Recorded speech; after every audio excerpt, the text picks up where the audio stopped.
A CDL tem alertado a população sobre o grande número de empresas que vêm oferecendo serviço para limpar nome, né, tirar restrições, e nem sempre é isso que acontece. Tem muitos oportunistas se aproveitando desse momento. E para isso estamos aqui com o corpo jurídico da CDL, que busca esclarecer essas questões aqui no Bahia Empreendedora. Estamos aqui com o Fernando Pedroso e o Cristiano Aires, advogados da CDL, que vai esclarecer essas dúvidas para tanto os comerciantes, como também para os clientes, aí, consumidores aqui de Teixeira de Freitas. Fernando, seja bem-vindo ao Bahia Empreendedor. Cristiano, também seja bem-vindo. Agora eu gostaria de que vocês se apresentassem melhor, né? E começassem a fazer uma introdução sobre o que realmente está acontecendo aí. Tem acontecido fraudes, né? Fraudes no que diz respeito a essas questões de limpa-nome. Tanta empresa tem aparecido aí, né? Sim, olá a todos os telespectadores aí da TV Abrolhos. Bom, meu nome é Fernando Pedroso, eu sou advogado especialista em assessoria jurídica empresarial, sou integrante do escritório Aires Pedroso, estou aqui com meu sócio, Cristiano Aires, e nós fazemos parte realmente da equipe jurídica da CDL aqui de Teixeira de Freitas. O que temos acompanhado é realmente uma crescente do número de empresas limpa-nome que vem surgindo, né? A gente tem visto isso muito em redes sociais, sempre aí no Instagram, Facebook, o que quer que seja, uma série de anúncios massivos mesmo de empresas que garantem que, às vezes, com uma taxa mínima, uma taxa bem barata, conseguem retirar restrições e desaparecer as dívidas existentes dos comerciantes. Então, esse momento hoje aqui justamente é para alertar sobre empresas golpistas que fazem esse tipo de trabalho e explicar como o consumidor pode fazer para se prevenir e, de repente, até contratar a empresa correta, que realmente seja séria nesse segmento. Inclusive, estão usando bastante a questão da inteligência artificial, utilizando grandes nomes para poder aplicar esses golpes, por assim dizer. Cristiano, vamos aqui à primeira pergunta, né? O que faz o departamento jurídico da CDL na cidade de Teixeira de Freitas? É bom conhecer o trabalho que vocês realizam aí dentro dessa instituição tão importante e salutar aqui na nossa cidade. Sim, nós temos a prestação de serviço junto à CDL. O objetivo da CDL com a nossa contratação, nossa prestação de serviço é fazer todo o assessoramento referente à parte administrativa do CDL, que tem muitas questões institucionais a serem tratadas, inclusive esse é um tema que é tratado na questão institucional da CDL, e paralelo a isso nós prestamos todo o serviço de consultoria ao associado. Então você empresário que é associado do CDL, você tem acesso ao nosso escritório de forma a receber a prestação de serviço de consultoria, onde nós vamos lhe orientar em toda a questão jurídica da sua empresa. É apenas uma questão, de fato, de orientação, encaminhamentos, tal, etc. Tudo de forma gratuita, prestada pela diretoria do CDL. Certo. Bastante esclarecedor aí, né? A função do jurídico da CDL, né? Então, como posso dizer, os consumidores e também os comerciantes estão bem protegidos aí, bem informados. Trazendo agora já para o problema, né? Essas empresas, como geralmente são aplicados esses golpes do limpa-nome? Bom, no geral, o consumidor, devido ao superendividamento existente atualmente, ele está ali na internet e verifica um anúncio. Os anúncios principalmente garantem a retirada rápida e sem burocracia da negativação do CPF e conseguem com isso realmente angariar consumidores desavisados, né, que fazem o pagamento dessas taxas diretamente para as empresas e depois percebem que o problema não é resolvido da forma prometida.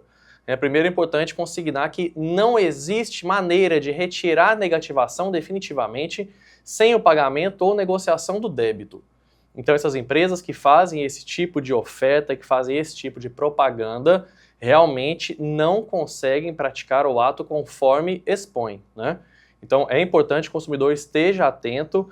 No geral, a gente percebe inclusive uma discrepância muito grande, dívidas de 10 mil, 15 mil reais, que em tese seriam resolvidas com valor de até R$ 29,90 Então são situações bem discrepantes e o consumidor deve realmente ficar atento e entender que quando há esmola demais, o santo desconfia. Então, já respondendo a terceira pergunta que eu ia fazer, que era justamente, essas empresas conseguem realmente limpar o nome dos consumidores sem o pagamento da dívida? Você já respondeu, o Fernando que respondeu, que não consegue, né? Não há outro meio a não ser com a quitação da dívida.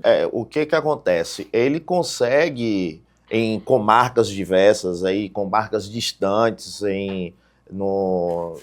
lá para cima, no Pernambuco, se eu não me engano, aí Maceió, e nessas comarcas, você com residência em Teixeira de Freitas, com um processo, por exemplo, numa comarca em Alagoas. Então, assim, são processos que, de fato, muitas vezes consegue sim eliminar, mas só que a liminar ela é adquirida com fundamentos que não condizem com a realidade. Então você consegue eliminar, que é o pedido de antecipação do mérito, é um pedido provisório, é uma decisão provisória, onde realmente pede, o juiz determina que seja baixado a restrição, não da quitação no débito, é baixada a restrição, o apontamento na sua consulta do seu CPF. Ponto. Porém, essa decisão, na maioria das vezes, ela não é validada na sentença. E aí acontece um efeito que a gente chama de efeito rebote. O que seria isso? Na sentença é julgada improcedente a ação, porque essa ação é protocolada contra o SPC e Serasa Brasil, certo? Que tem um corpo jurídico também acompanhando isso, e eles conseguem comprovar que a ação tem pedido fraudulento. E aí a maioria das vezes é condenado em litigância de má-fé, porque o débito de fato é válido, o débito existe, é válido e é exigível. Então o juiz condena com a litigância de má-fé, onde a pessoa entra com aquela ação achando que não vai ter mais o débito e, pelo contrário, sai de lá com mais um débito, porque a condenação da litigância não é contra o escritório que ajuizou a ação, é contra a parte, é contra o autor, é contra o consumidor. Então ele sai daquele processo devendo. E aí a pergunta, qual o prejuízo para o consumidor nesse sentido aí? Bom, para o consumidor o prejuízo é muito grande, né? A gente tem, na verdade, duas vertentes de prejuízos aí sérios, três até eu diria. O primeiro deles é que realmente ele perde o dinheiro dessa taxa, ele pagou essa taxa para a empresa e ele perde esse dinheiro porque o problema não é de fato resolvido. Como o Dr. Cristiano falou, há uma suspensão temporária, às vezes há uma suspensão temporária desse apontamento, então não consegue ser visualizado, embora ele permaneça ali existindo, e posteriormente, assim que a liminar cai, retorna automaticamente ao sistema e ao apontamento. Então, o consumidor faz o pagamento para a empresa, para essa empresa que garantiu, né, a limpeza do nome, e posteriormente não consegue ter realmente o serviço prestado. Então, o correto, né, seria o consumidor aí, no caso, usar esse dinheiro ou parte desse dinheiro para tentar fazer algum tipo de negociação da dívida real e etc. com as empresas credoras.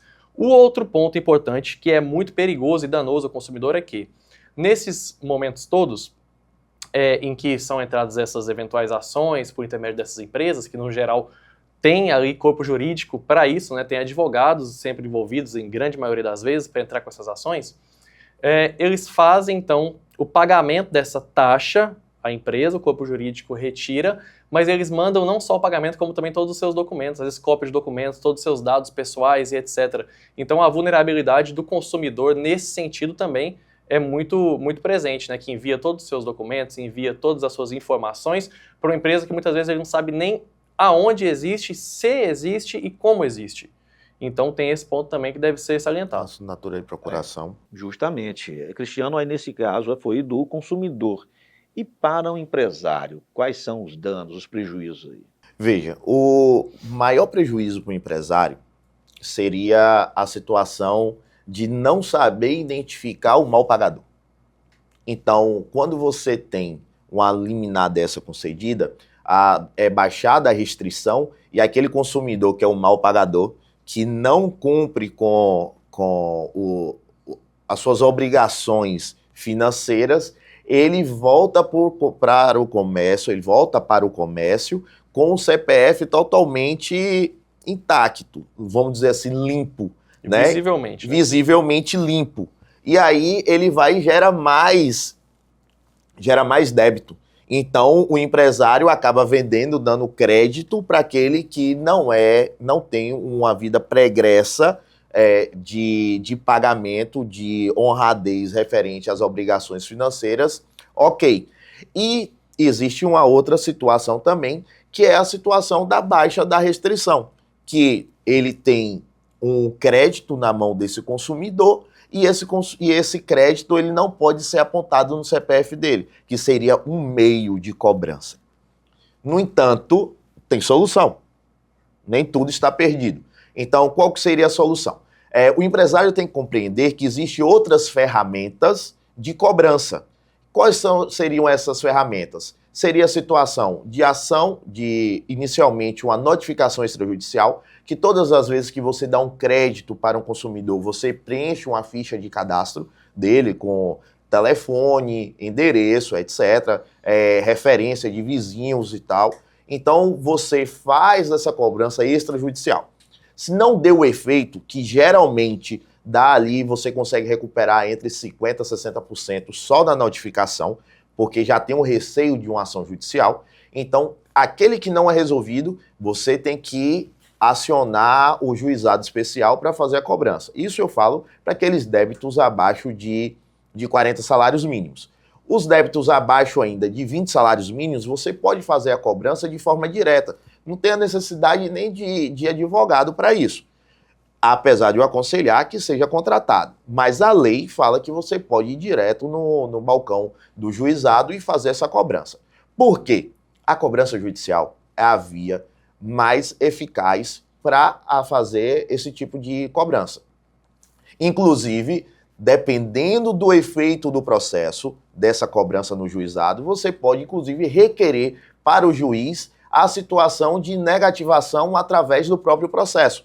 Então, essa negativação não tem liminar que tire, tá? Então, assim, procure os meios viáveis, tá? Que está à disposição de todo o empresário para fazer suas cobranças e não fique apenas atrelado a essa situação momentânea de baixa de restrição por essas questões de processos fraudulentos. Certo.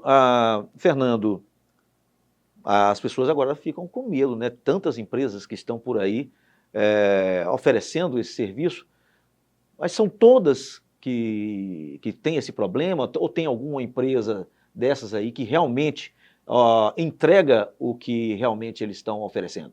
Não, isso é muito importante, inclusive, a gente frisar, justamente para não causar algo que generalize, né?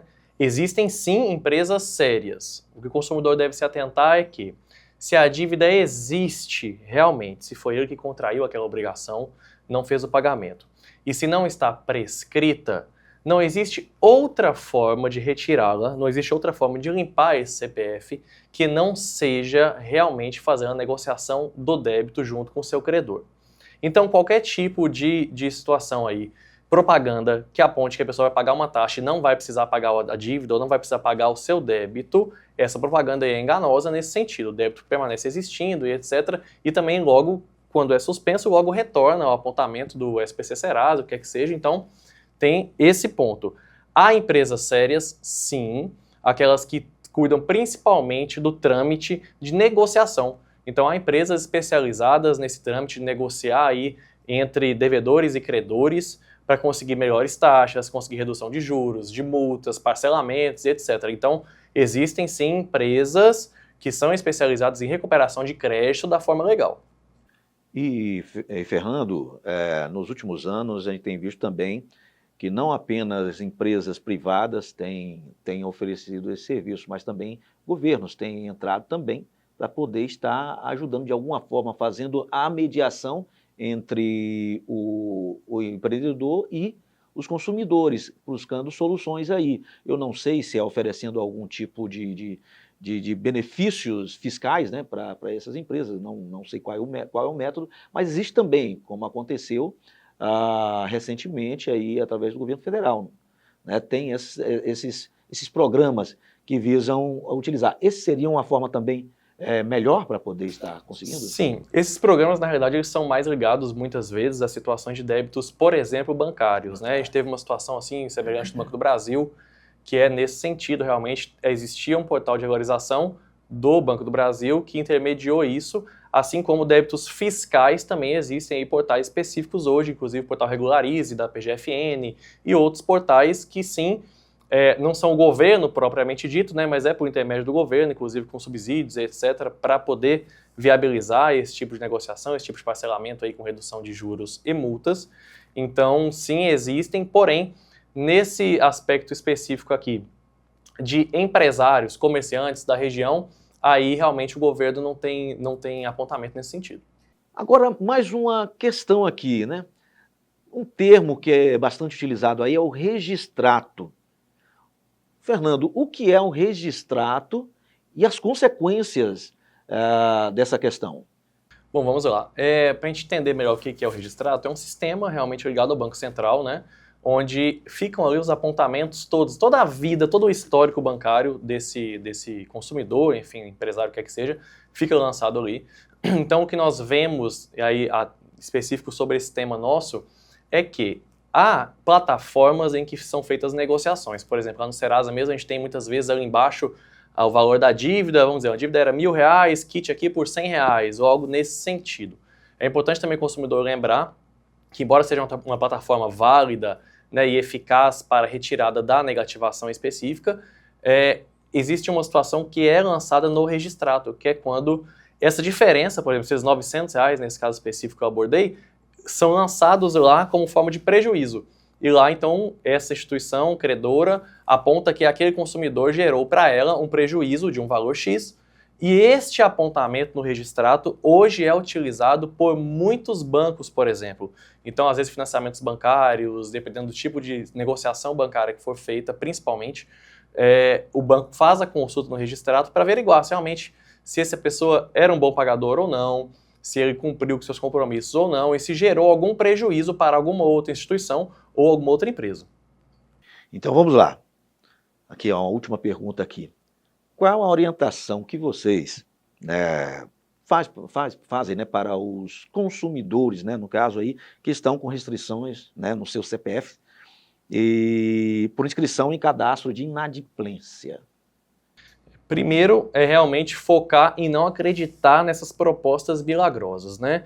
Compreender que a retirada definitiva da restrição só vai ocorrer realmente com o parcelamento do débito, com a negociação desse débito. Tá? Então, esse é o ponto principal do consumidor entender. E aí, partindo dessa premissa, ele tem que compreender que necessita procurar o credor para que faça a negociação dessa dívida e assim consiga, então, de fato, limpar o seu nome, né? Quando a negociação é feita, a partir do pagamento da primeira parcela, no geral, já é retirada a restrição, já é baixada de fato a restrição, embora posteriormente, caso a inadimplência ocorra novamente nas parcelas subsequentes, possa também estar retornando. Certo. Agora, eu gostaria de fazer uma pergunta aqui, Cristiano. O consumidor, ele ou o empresário, ele pode estar procurando a CDL, no caso, para essas questões, de alguma forma, ou a função é mais de orientação mesmo? A orientação procure a CDL, que dentro da CDL ele vai ter os encaminhamentos necessários. Então, se você recebe algum tipo de demanda desta forma, às vezes a notificação é feita direto na CDL, pode acontecer também ser feita a notificação direto na empresa que fez o apontamento, né? Então, a orientação procure a CDL, que na CDL você vai ter todos os encaminhamentos, todas as orientações cabíveis. Então, se for uma questão vinculada à situação institucional, vai ter o apoio 100% da instituição da CDL. Gostaria de agradecer ao Fernando, também ao Cristiano, por nos trazer essas informações aí, a CDL, né? A CDL que vem fazendo um trabalho muito importante, esclarecendo dúvidas tanto dos comerciantes como também dos consumidores, né? Tem feito um trabalho exímio aqui, muito importante, e a gente tem que parabenizar as boas práticas.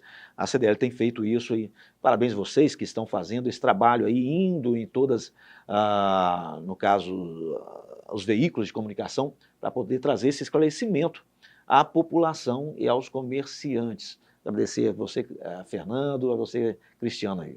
Nós agradecemos a oportunidade. A CDL está de portas abertas para o empresário, para o comerciante da região, então aos associados podem se dirigir realmente até lá, que terão encaminhamento sempre. A atenção é realmente integral a todo o associado, sem distinção.